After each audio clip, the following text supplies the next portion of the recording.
Onda ayaq üstə qalxın, xahiş edirəm. Zaur. Aha, danışın. Bugün yəni bizi Ağabala Həziyev, Allah ona şəfa versin. Bax, bugün gəlib aramızdadır.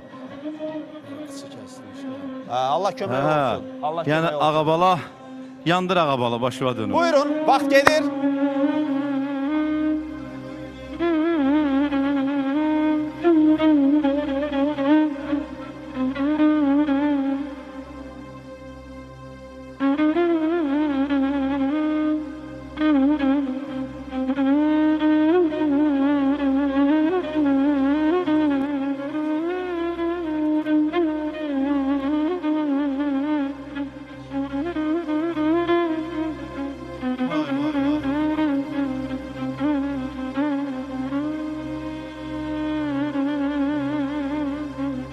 Bunu necə oxumayasan?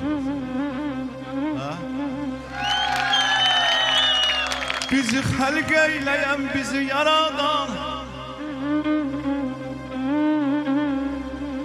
bizi xəlq eyləyən, bizi yaradan, göylərdə Tanrıdır, yerdə anadır.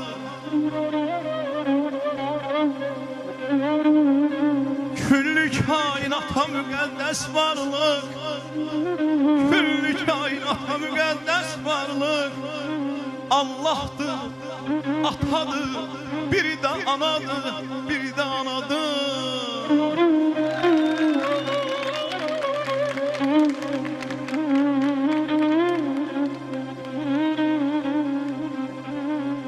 Ana çok uzadı, dağlar boydadır.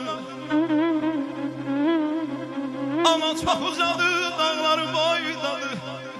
Onun her kelimesi şirin baldadır. Ana bayaqtıdır, ana layladır. Ana bayaqtıdır, ana layladır. Dastanda, nağılda, şeirdə anadır. Şeirdə anadır, şeirdə anadır.